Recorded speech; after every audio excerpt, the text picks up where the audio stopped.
Well, hello, everybody.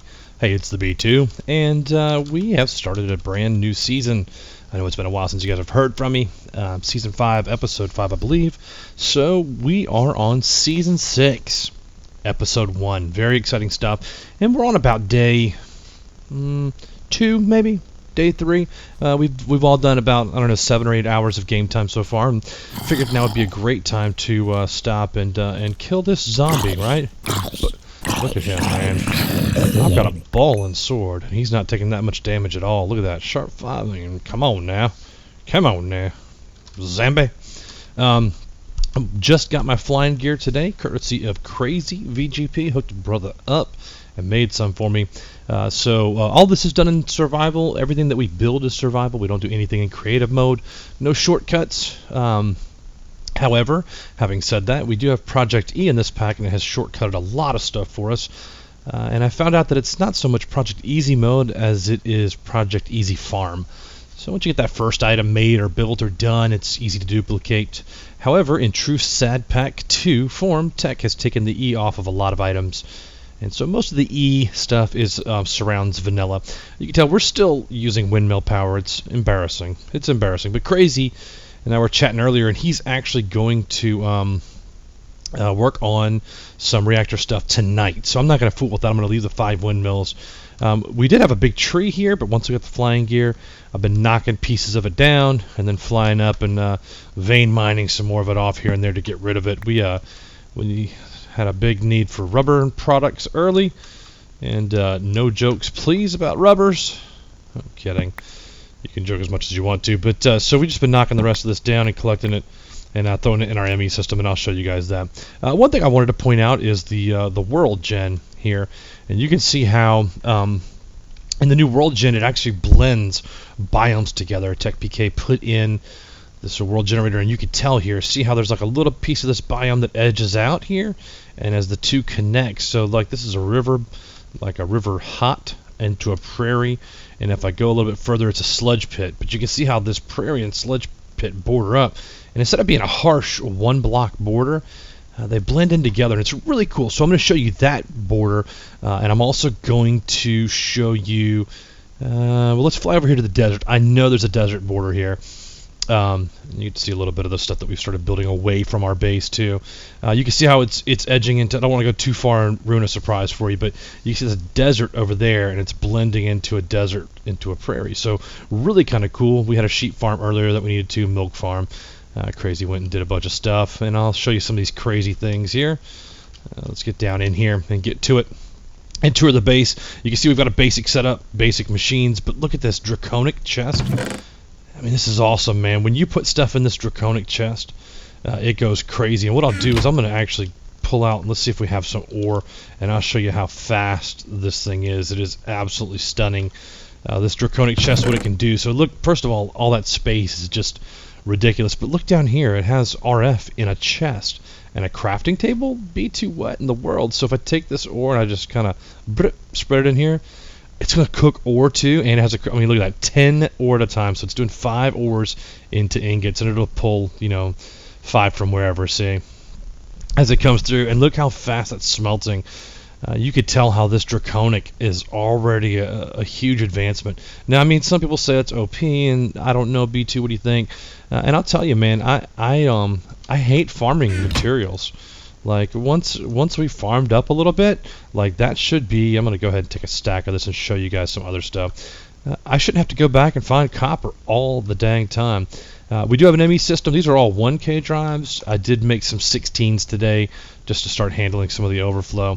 We'll probably automate inscribers and make the 64Ks and take care of all that soon. I do want to point out the growth chamber in AE2 stuffs. If you haven't done a growth chamber, it is absolutely phenomenal. You open it up, you put your seeds in here now instead of throwing them in water.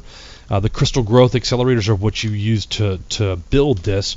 So let's just go ahead and show you. I don't usually show any AI stuff on here, but we're going to go ahead and do this. But look, you have to build 6 growth accelerators to build this growth chamber, and this will grow your seeds. You don't have to worry about clear lag taking them. It'll grow your seeds in under 2 minutes. and you can just load it up. So you don't have to sit around and try to wait on seeds and clear lag and where'd my seed go and it disappeared and not needed anymore. We got some inscriber stuff going. This is some ProjectE stuff down here. So if I look down here, there's an energy condenser. There's a bunch of relay units. Like, we're just collecting E now. I mean, this is ridiculous, isn't it? Look at how it's filling these up and making them. So, once you get the ProjectE rolling, it's really kind of handy. Now, that's just overload. It's complete, just blatantly just killing it. So the transmutation table is really handy, and I'm going to show you that. So let's say how we hover over copper ingots, and it says EMC 128 for 1, and a stack is 881.92. Well, I don't think I have copper in here. Or I do. That's sorry. So if I was to place this in here, it would say learned right here. And once it learns it, you can pull it back out, and you can right-click it, shift, left-click it, and get a stack out of there, and you can convert it into EMC. So I'm doing a mega build that requires sandstone. I'm going to run out there and show you guys the very base of it, the bottom frame. But I wanted to show you our base. We've got like stuff set up down here to make the flying armor. So if you look, we've got these clocks set up, and they speed up crop growth so much that your machines can barely keep up with it. So what we did was we turned them all off. We don't want to lag the server, and I put fertility pads underneath the middle, just so that it can go through and just grow this middle place out right here, and we can continue to make another set of flying armor for a couple of the other guys, right? And so the cyclic assemblers will put it together and pass it down, and then pass it down, and then it goes into here where we're collecting this Imperio to make Zavicio. So that's kind of like what we're doing right now, is rotating it all down through there. So that's our crops and the basics of that. That's our mine down there. We don't really even have the need to go down there anymore. Now that we've got all this stuff set up, we've got the advanced enchanting table here. Really kind of cool. You could take the gear off, plug it in, and enchant whatever you want if you have the appropriate levels. And it tells you for the helmet, you can go through and put any of these things on there, right? Really cool soulbound. If you die, you don't lose it. Your gear just stays right on you. So kind of neat, and it's worth it to do the advanced enchantment instead of taking a gamble. These are the 4 guys in our base this round. Big Nash, Big 4 Nash, Crazy, myself, and UB or Felisar. So I'm going to take you out the back way here. The back door. Coming out the back door. We're going to fly over here. We're starting a mega build. This is a build that I've wanted to do for a long time. Or I should say I'm starting a mega build. And you can see the baseline on it. I've always wanted to build one of the Great Pyramids.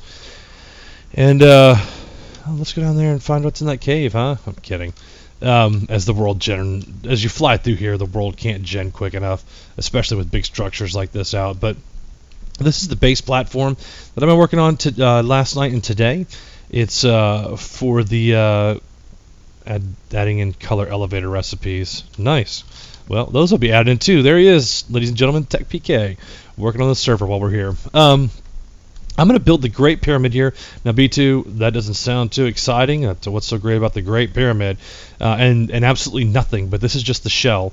And then inside, we're going to deck it out with like a tomb, a big gold tomb room, and all the cool stuff that's in there. Just kind of, I love to build and I love to create, and that's just a project I've wanted to do for a while. And then to the sides of this, there are going to be an Anubis statue that I'm going to build up here, really tall and really big. And on the other side will be the Sphinx. I can't wait to get into this stuff and detail it out and see exactly what we can actually build in here with some pixel art and having this whole area right here be a Sphinx. We're going to go back in and fill sand in around the bottom of this pyramid. We will probably, I will probably just extend this base down. To be honest, instead of filling the whole thing in, I'll go down underneath there and torch it and just fill the base in. And then if we ever need to build down from there, we can. And then, boom, like the entrance will be kind of halfway up on here. We'll have more than enough room to build everything that we want to inside. And then at the top, there's a ProjectE energy ball saver thing that looks ridiculous. We're going to put that at the top of the pyramid up here in the sky and have a giant energy ball up there. It's gonna take a little bit of time, but we're gonna get it worked out. So anyway, this is the beginning of it, the start. Hope you guys are as excited as I am to get this thing rolling, and we'll talk to you. See ya.